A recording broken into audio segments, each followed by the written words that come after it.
Selamat datang di channel Simar Imam. Sembari mendengarkan tinggalkan like dan komentarnya bosku. Jangan lupa pasang headset kalian. Siapkan kopi dan camilan. Lupakan pahitnya kehidupan.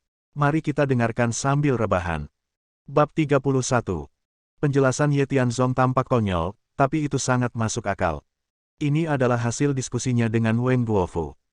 Ini adalah alasan terbaik untuk meredakan krisis tanpa menimbulkan kecurigaan dan menggunakan identitas sendiri sebagai titik awal.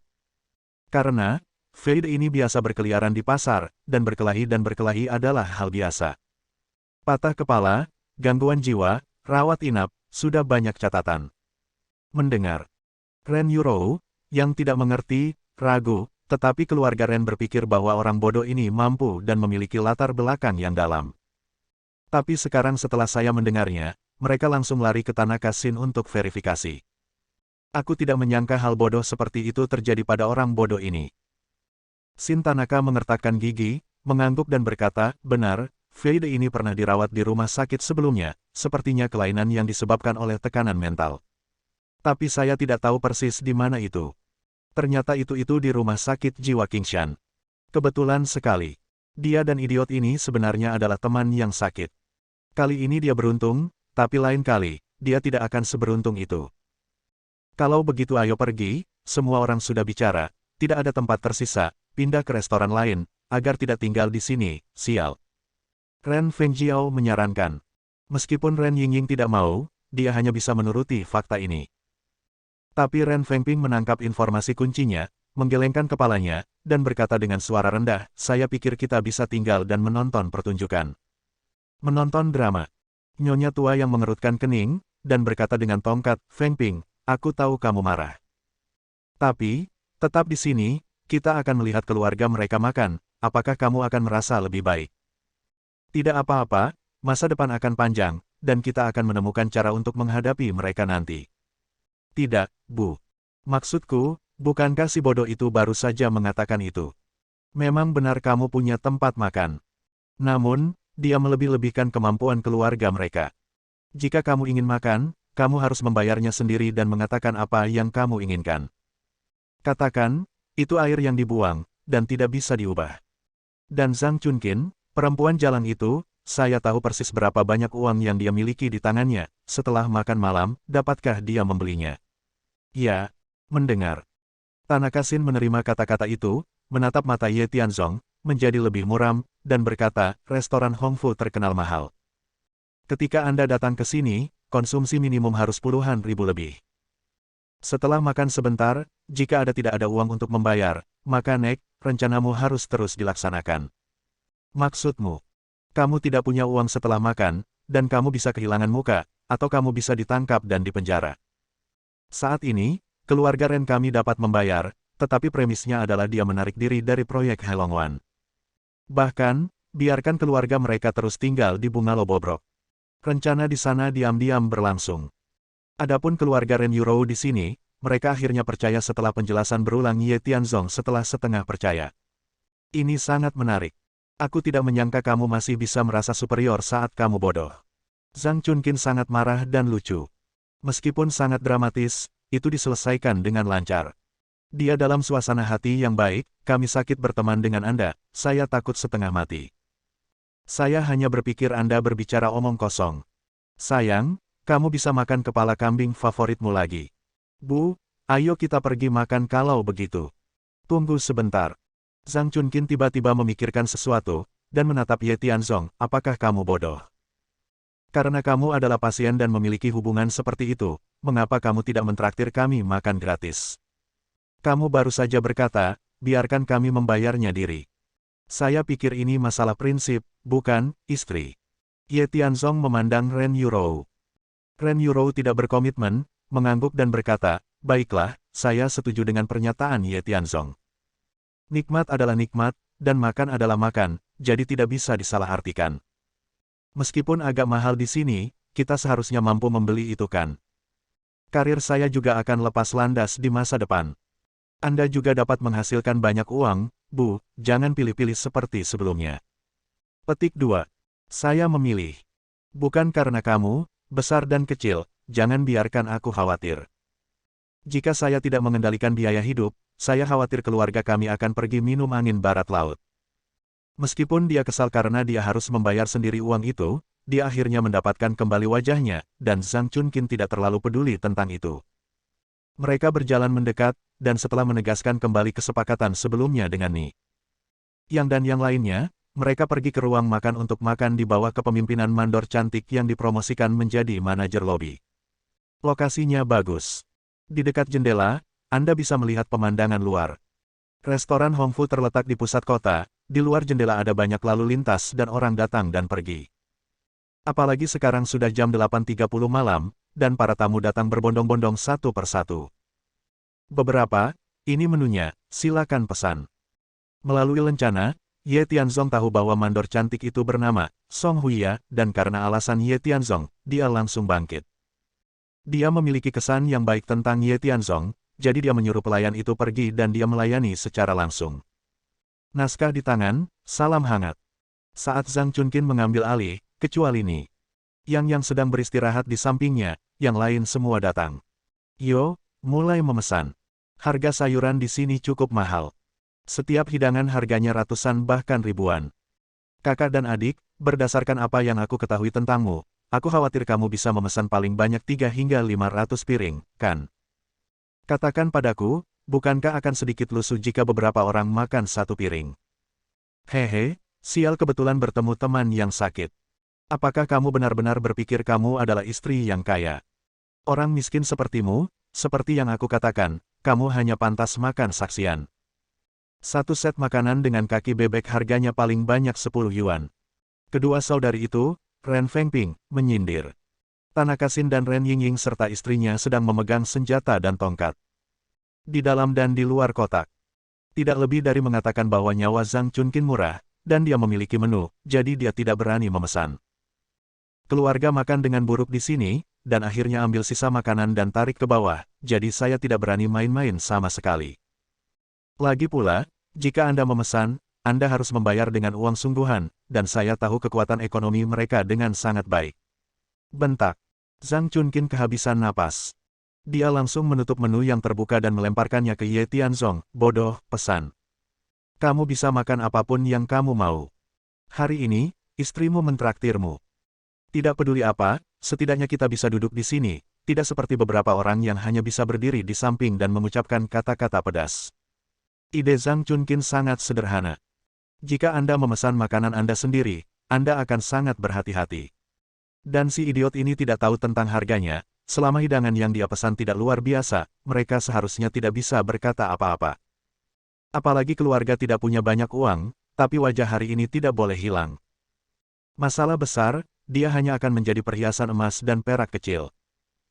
Ngomong-ngomong, karir putri saya juga melesat, di masa depan, saya akan punya banyak uang, jadi saya tidak peduli dengan 1 atau 2 kali makan. Dia siap, dia bisa membawanya dalam 100.000 yuan. Biarkan aku memesan. Ye Tianzong mengerutkan kening. Ren Yurou meyakinkan, kamu memesan, jarang ibuku berbicara. Berkat kamu aku bisa duduk di sini dan makan hari ini. Kalau punya pencapaian, tentu harus diberi penghargaan. Harusnya kamu buta huruf, jadi kamu tinggal lihat gambarnya dan pesan apa saja yang kamu suka. Ren Dongguo menambahkan, tapi bodoh, tenang saja, makan saja apa yang kamu mau, jangan pergi terlalu jauh. Saya mendengar Ren Dongguo mengatakan itu. Ren Fengping segera tertawa dan berkata, saya bahkan tidak tahu kata-katanya, saya hanya bisa melihat beberapa gambar, apa yang bisa saya lakukan seperti ini. Ngomong-ngomong, aku tidak lapar, dan aku bisa kenyang setelah menonton film. Ayo, coba saya lihat, keluarga miskin akhirnya akan memesan sesuatu untuk mengisi perut mereka. Ren Fengjiao duduk. Tanaka Xin dan yang lainnya membawa kursi dan duduk berhadapan dengan Ren Yurou dan yang lainnya, mengawasi dari dinding. Kalau begitu aku akan mendengarkan istriku. Ye Tianzong menutup telinga terhadap ejekan orang lain. Ada banyak hal yang membahagiakan akhir-akhir ini, dan tidak ada salahnya merayakannya dengan makan besar. Harga tidak penting, yang penting rasanya. Menurutku gambar ini sangat indah, ini dia. Ye Tianzong menunjuk ke sana, dan Song Huya merekamnya, mengangguk dan berkata, ini lobster Australia besar, harganya 5.000 piring.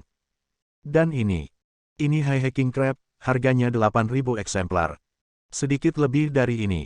Ini adalah daging sapi Kobe, yang terbaik dari yang terbaik, dengan harga 20.000 eksemplar. Satu setelah lainnya. Ye Tianzong memesan 20 hidangan daging sekaligus. Apalagi setiap kali dipesan, Song Huya harus mengutip harganya, mulai dari beberapa ribu hingga puluhan ribu, dan akhirnya puluhan ribu. Zhang Chunqin, yang berpikir untuk mengangkat alisnya, sangat marah hingga dia hampir memuntahkan seteguk darah tua. Orang ini benar-benar bodoh, gambarnya terlihat bagus, bukankah kamu melihat angkanya? Ada begitu banyak angka nol di belakang, beraninya kamu menunjuk. Namun, kata-kata itu telah diucapkan, dan dia menariknya kembali sekarang, bukankah itu lelucon untuk dilihat orang? Tianzong, bisakah kamu memakan semua pesanan ini? Dengan sumber daya keuangan yang terbatas, Ren Yuro tidak dapat menahan diri lagi. Tapi Ye Tianzong berkata dengan serius, mengapa kamu harus selesai makan? Cicipi semuanya dan kamu akan kenyang. Namun, ada terlalu banyak hidangan, dan satu meja saja tidak cukup. Pengelola. Ye Tianzong memandang Song Huya, kamu menyatukan kedua meja. Oke. Setelah itu, Song Huya menyapa pelayan dan menyatukan kedua meja tersebut.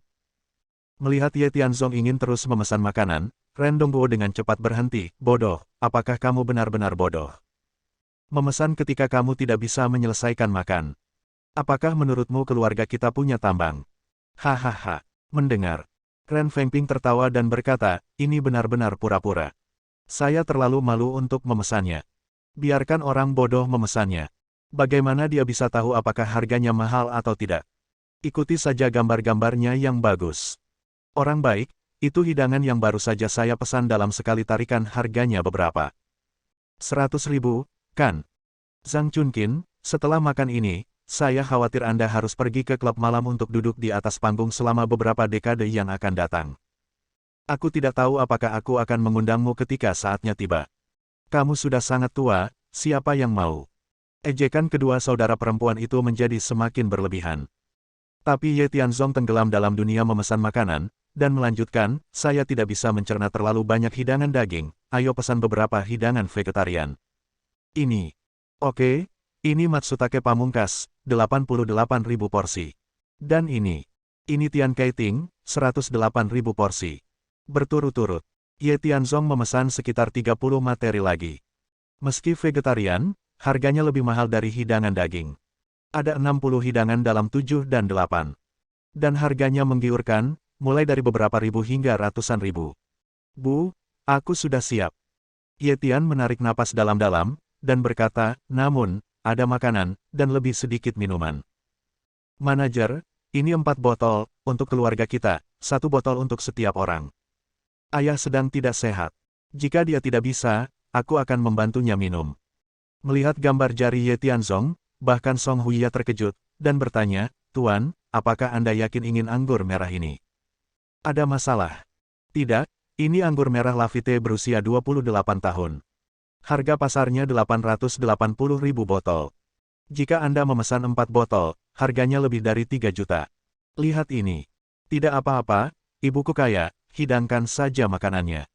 Ye Tianzong melambaikan tangannya dan berkata dengan santai. Sepertinya poin kali ini bukan tentang menu harga yang selangit, melainkan membeli sayur di pasar sayur. Setelah mengucapkan kalimat ini, Zhang Chunqin hampir membalikkan meja secara langsung. Bab 32. Apa katamu? Ibumu kaya. Berapa banyak? Ratusan? Ribuan? Atau puluhan ribu? Hahaha. Semuanya tertawa. Ren Fengping mencondongkan tubuh ke depan dan ke belakang dengan gembira, dan berkata sambil tersenyum, kamu idiot, apakah kamu tahu berapa harga hidangan yang baru saja kamu pesan? Ayo, manajer, Anda menghitungnya. Dia menatap Song Huya. Meskipun Song Huya berterima kasih atas kepindahan Ye Tianzong, dia dipromosikan dari mandor menjadi manajer lobi. Namun, dia adalah orang yang berprinsip. Sejak itu, dia telah memberitahu Tuan Zhang bahwa satu ukuran sama dengan satu ukuran. Nah, jumlah uang itu harus dihitung sesuai fakta. Kemampuan perhitungannya sangat bagus. Setelah beberapa detik, melihat angka terakhir, dia mengumumkan, Nona Zhang, Tuan Ye memesan total 3,64 juta makanan. Menurut peraturan restoran, jika melebihi konsumsi, Anda bisa mendapatkan diskon. Hapus peluang, total 3,6 juta. Dia menatap Zhang Chunqin. Setelah mengatakan bahwa Ibu Ye Tianzong kaya, dia harus membayar tagihannya malam ini. Adapun Zhang Chunkin, wajahnya pucat pasi, seolah-olah dia telah memakan lalat mati, dan dia tidak mengatakan sepatah kata pun. Itu kejahatan. Ren Dongguo, di sisi lain, menghela nafas, idiot ini benar-benar bintang bencana. Dia tidak memiliki keterampilan lain kecuali menimbulkan masalah. Ini lebih dari 3 juta yuan. Tidak cukup untuk menjualku. Manajer Song, bisakah kita mengembalikan makanan yang baru saja kita pesan? Ren Yurou berkata dengan malu-malu, kita belum makan, dan dapur seharusnya tidak terlalu cepat. Hahaha. Ren Fengping tertawa terbahak-bahak, dan berkata dengan sinis, kamu bisa mengatakan bahwa kamu adalah orang udik yang belum pernah ke restoran kelas atas untuk makan. Saat kamu memesan, dia akan mengantarkannya ke dapur belakang. Selesai ketika Anda mengkliknya. Ini adalah efisiensi. Jika aku benar, semua makanan akan disajikan paling lama dalam 2 menit. Mau mengembalikan makanannya sekarang. Apakah kamu bercanda? Apa yang dikatakan Ren Fengping benar? Song Huiya juga merasa malu, mengangguk dan berkata, benar, Nona Ren, piringnya harus sudah siap. Ini makanan yang kamu pesan, aku khawatir kamu harus membayar dengan jujur. Jika benar-benar sulit, saya dapat menghubungi Tuan Zhang dan melihat apakah saya dapat. Tidak bisa. Sebelum Song Huiya selesai berbicara, Ren Fengping berkata, orang bodoh ini, saya katakan pada saat itu uangnya akan dibayarkan. Sekarang pergilah ke Zhang Feide, ada apa, jika Anda tidak dapat membayar uangnya, Anda akan melalui pintu belakang. Jika Anda berani menelepon seseorang, saya akan berani menelepon, sapa semua tamu dan biarkan mereka berkomentar. Kata-kata ini tidak diragukan lagi merupakan blockbuster, menghalangi jalan keluar bagi keluarga Ye Tianzong. Sebentar lagi makanan akan disajikan. Puluhan piring yang diletakkan di 2 meja sudah penuh. Melihat hidangan ini, Ren Fengping dan yang lainnya menelan ludah. Namun, tidak ada tempat bagi mereka di sini malam ini, jadi mereka hanya bisa menonton dan menatap. Ayah, ibu, istri, ayo makan. Makanannya ada di sini, pokoknya langitnya besar, perutnya paling besar. Jika kamu tidak makan, kamu harus membayar uangnya. Mengapa memperlakukan dirimu dengan buruk? Setelah Ye Tianzong selesai berbicara, dia mulai melahapnya. Ren Dongguo menatap Zhang Chunkin dengan wajah sedih, sayang, lihat ini. Apa yang kamu lihat? Makan. Zhang Chunkin mengambil sumpit. Meskipun hatinya marah, melihat Ren Fengping dan yang lainnya kempes, dia merasa cukup bahagia. Lebih dari 3 juta. Ini adalah jumlah astronomi untuk diriku sendiri. Namun, jika dijumlahkan dengan cermat, perhiasan emas dan perak Anda bisa terjual lebih dari 2 juta. Masih ada sejumlah uang yang disimpannya sebagai nyonya rumah di masa lalu. Awalnya, dia berencana untuk pensiun di masa depan, tetapi dia tidak menyangka bahwa semua uangnya akan dihabiskan untuk 1 kali makan. Dia memutuskan bahwa setelah makan malam-malam ini, dia harus mengusir si idiot ini, jika tidak, jika dia terus mengoceh seperti ini, dia tidak akan bangkrut begitu saja, tetapi harus menjual dirinya sendiri. Ayo Bu, daging sapi ini rasanya sangat segar dan empuk, boleh dicoba. Ayah, berhentilah minum. Sup ini lumayan. Ayo, aku akan menyajikan semangkuk untukmu. Sayang, lobster besar ini enak sekali, aku akan mengupasnya untukmu. Ye Tianzong sangat sibuk. Mereka yang tidak tahu, mengira dia sedang menjamu tamu dan membuat semua pengaturan. Melihat bagaimana keluarga mereka makan begitu banyak, Ren Fengping dan yang lainnya menjadi gila. Pada akhirnya, melihat mereka bergejolak, sebenarnya mereka hanya makan sedikit dari setiap hidangan, dan mau tidak mau mengatakan kata-kata masam, makan, terpidana mati ditembak dan ada makanan yang disajikan. Sebentar lagi, mari kita lihat bagaimana Anda membayarnya. Lebih dari 3 juta. Ini cukup untuk konsumsi saya yang biasa. Saya tidak menyangka Anda lebih boros dari saya. Namun, uang saya benar-benar uang, tetapi Anda makan makanan raja. Shin Tanaka menggelengkan kepalanya. Baru saja saya menyebarkan berita. Jika mereka tidak dapat membayar untuk sementara waktu, perlakukan mereka sebagai makanan pengganggu, penipuan, hubungi polisi dan tangkap mereka. Dengarkan kata-katanya. Ye Tianzong tidak peduli. Tapi Zhang Chunkin tidak berasa. Ye Tianzong tidak berdiri sampai setelah minum selama 3 putaran dan makan dan minum cukup. Dia bergerak, tetapi segera diikuti oleh Ren Fengping untuk menghentikannya, berhenti. Dasar idiot, kamu harus membayar setelah makan, kemana kamu ingin pergi? Ren Fengjiao memandang Zhang Chunqin, jangan bilang aku meremehkanmu, kamu pasti tidak mampu membeli uang untuk makan ini. Aku punya saran di sini. Yaitu, kamu menyerah pada proyek Teluk Hailong dan kantor pusat perusahaan akan menerimanya, dan pindah dari rumah Ren, maka kami dapat membayar uang ini untuk mencegah keluarga Anda masuk penjara. Ngomong-ngomong, bukankah ini sangat berantakan? Zhang Chunqin juga orang yang pemarah. Sekarang masalahnya telah sampai pada titik ini, dia juga hancur, dia mungkin tidak punya uang, tetapi dia tidak boleh kehilangan muka. Dia menarik napas dalam-dalam dan berkata dengan sungguh-sungguh, lebih dari 3 juta, saya memilikinya. Euro, kalian tunggu saja di sini, aku akan pulang untuk mengambil perhiasan dan depositku. Bahkan jika saya kehilangan semua barang saya akan berjuang untuk itu. Setelah berbicara, dia berbalik dan hendak pergi. Tapi Ren Dongguo berkata dengan wajah pahit, sayang, perhiasan adalah nyawamu, kami tidak bisa melakukan ini. Bu, biarkan aku memikirkan cara, aku pikir aku meminjam dari teman sekelasku. Tiba-tiba, karena uang untuk makan, ketiga keluarga Ren Yurou saling berdebat. Kakak beradik Ren Fengping di sana masih agresif. Tepat ketika situasinya menemui jalan buntu, sesosok berlari dengan tergesa-gesa. Fang, Tuan Fang. Song Huiya saling memandang dengan kaget. Ini adalah bos yang bertanggung jawab atas keseluruhan urusan restoran. Dengan kata lain, di restoran Hongfu, dia di bawah 1 orang dan di atas 10.000 orang.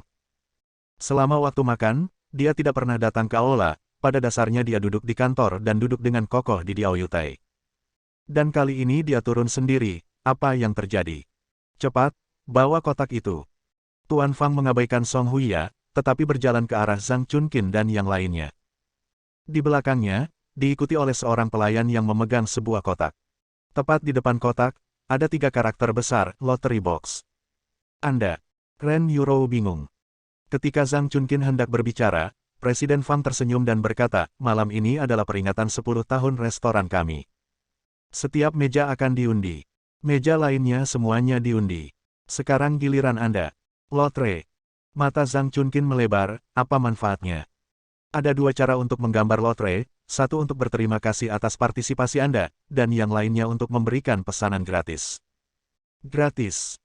Ren Fengping di samping mengerutkan kening, dan bergumam pada dirinya sendiri, maksudku, semua tamu itu baru saja menggambar lotre, jadi ada kegiatan kesejahteraan seperti itu. Hei, alangkah baiknya jika kita bisa makan malam-malam ini, sehingga kita memiliki kesempatan untuk mengundi. Jika benar-benar gratis, itu akan bagus. Mendengar ini, ekspresi Tanaka Shin menjadi dingin. Awalnya, mereka bisa makan malam-malam ini, tapi siapa tahu mereka akan bertemu dengan orang bodoh seperti Ye Tianzong. Tunggu dan lihat saja, biarkan aku kempes malam ini, dan bunuh kamu di lain hari. Suamiku, jangan marah, ibuku tidak punya niat lain, mari kita cari cara untuk menghadapi kelompok orang ini nanti. Ren Yingying terhibur. Tanaka Shin tidak banyak bicara, hanya mengangguk dalam diam dan menatap mereka. Kemudian, di bawah pengaturan Tuan Fang, Zhang Chunqin memulai undian berhadiah. Meskipun dia menantikannya, keberuntungan semacam ini pada dasarnya berbalik melawannya. Saya masih memikirkan di mana harus meletakkan perhiasan saya dan berapa banyak barang yang saya butuhkan. Dia dengan santai menyentuh selembar kertas dan mengeluarkannya. Tuan Fang mengambilnya, tetapi sebelum membukanya, Ren Fengping mencibir dan berkata, oke, jangan baca, saya pikir kebanyakan dari mereka berterima kasih atas partisipasi Anda. Mungkinkah bajingan ini masih memiliki keberuntungan seperti ini? Bisakah Anda mendapatkan uang gratis? Bermimpi. Itu benar. Proposal kami adalah yang paling realistis. Kami akan membayarnya. Anda serahkan proyek dan biarkan keluarga Anda menghabiskan begitu banyak uang di sini. Kami telah melakukan yang terbaik. Bebas. Selamat untuk nona ini, Anda adalah tamu paling terhormat di toko kami malam ini. Siapa tahu. Sebelum kedua saudari itu selesai mengeluh, Tuan Fang menyebarkan catatan itu dan berteriak dengan penuh semangat, semua pembelian Anda malam ini akan gratis, dan karena Anda adalah pemenang pertama toko ini malam ini, Anda akan diberi hadiah khusus berupa uang tunai, 100.000 yuan. Ini uang tunai, tolong simpan. Tuan Fang berbalik, mengambil amplop uang di nampan pelayan, dan menyerahkannya kepada Zhang Chunqin dengan hormat. Apakah aku memenangkan lotre? Konsumsi malam ini tidak hanya gratis, tetapi juga memberi saya hadiah, 100.000 yuan. Zhang Chunqin hampir pingsan. Kebahagiaan datang terlalu cepat, dia sedikit kewalahan. Tapi Ren Dongguo berkata dengan gembira, sayang, aku tidak menyangka kamu seberuntung ini. Bu, selamat. Ren Yurou jarang menunjukkan senyuman. Bersendawa. Pada saat ini, Ye Tianzong cegukan, dan berkata dengan ringan, tidak menarik mengundang saya secara langsung, lebih baik mengandalkan kekuatan. Ibuku punya uang, tapi dia tidak bisa membelanjakannya. Sungguh beruntung, makanan gratis dan uang gratis. Sepertinya toko ini, keluarga kita akan sering makan dan mendapatkan uang gratis di masa depan. Dia juga menculik bonus 100.000 yuan di sepanjang jalan. Bersambung. Nantikan bab selanjutnya bosku.